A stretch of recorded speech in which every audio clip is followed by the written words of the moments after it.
Welcome to Geetamrit. Bhagavad Gita में जीवन के मूल प्रश्नों का उत्तर मिलता है।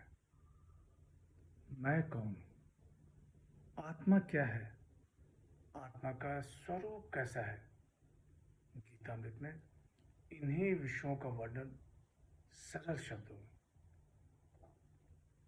Gita is eternal science and researching Gita गेट अमृत। अहम ब्रह्मास्मि, मैं आत्मा हूँ। पिछले सेशन में चर्चा की थी अध्याय 15 श्लोक 5 एवं 6। आज की चर्चा का विषय है अध्याय 15 श्लोक 7 एवं 8। अध्याय 15 पुरुषोत्तम योग, द योग ऑफ द सुप्रीम पर्सन। श्लोक 7।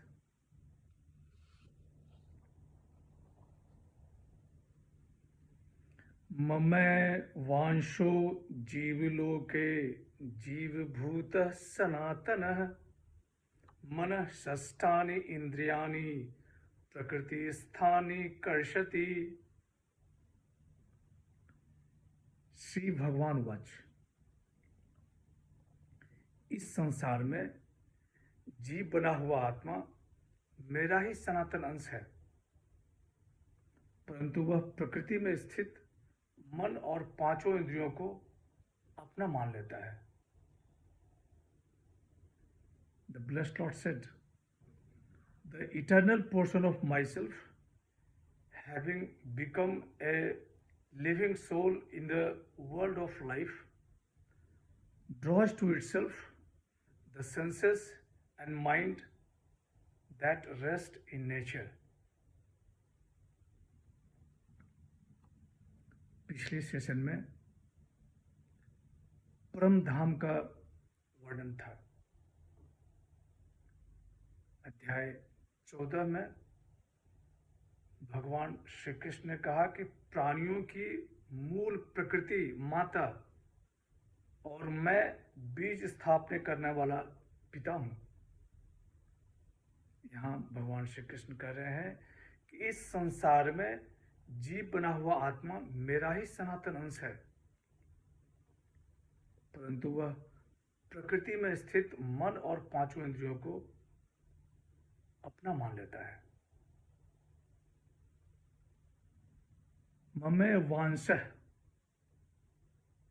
भगवान श्री कृष्ण कह रहे हैं कि आत्मा मेरा ही सनातन अंश है, परंतु वह शरीर में स्थित मन और इंद्रियों को अपना मानकर परमात्मा के साथ संबंध भूल जाता है।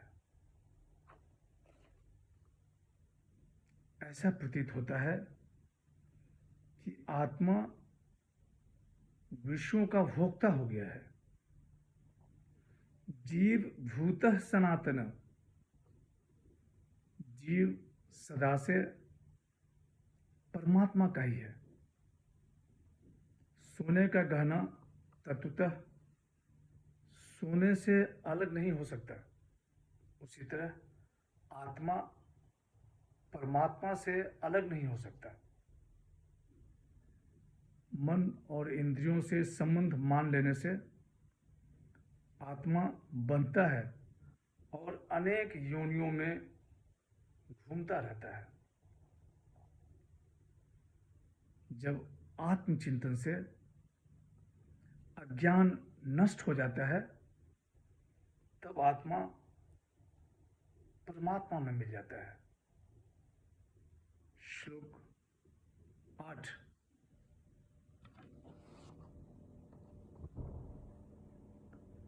शरीरम यद वाप्नोति यच्चाप्यु कामतीश्वर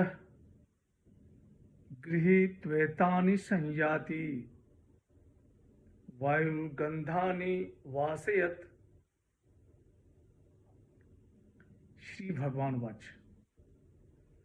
जिस प्रकार वायु सुगंध को एक स्थान से दूसरे स्थान ले जाती है, उसी प्रकार देहधारी आत्मा पुराने शरीर का त्याग कर नए शरीर में प्रवेश करता है, उस समय वह अपने साथ मन और इंद्रियों को ले जाता है।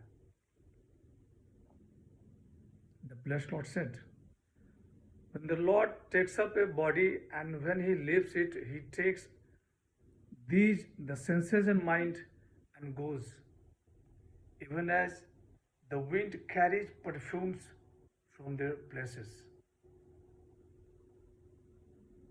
भगवान श्री कृष्ण कह रहे हैं कि जिस प्रकार वायु सुगंध को एक स्थान से दूसरे स्थान ले जाती है, उसी प्रकार आत्मा पुराने शरीर का त्याग कर नए शरीर में प्रवेश करता है।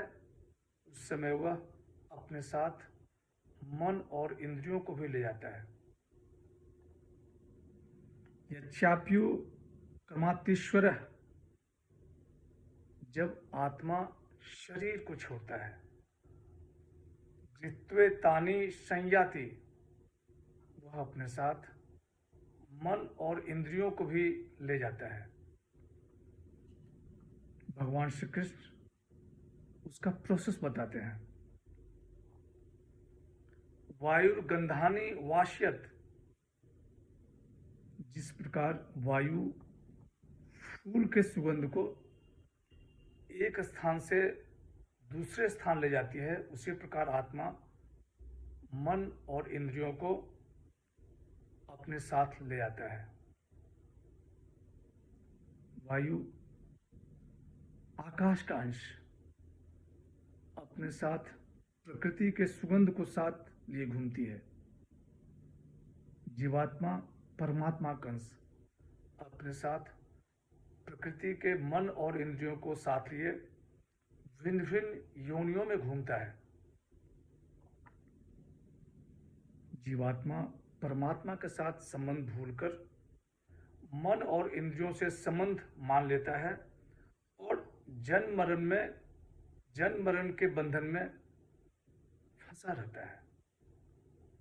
आज की चर्चा समाप्त करते हैं।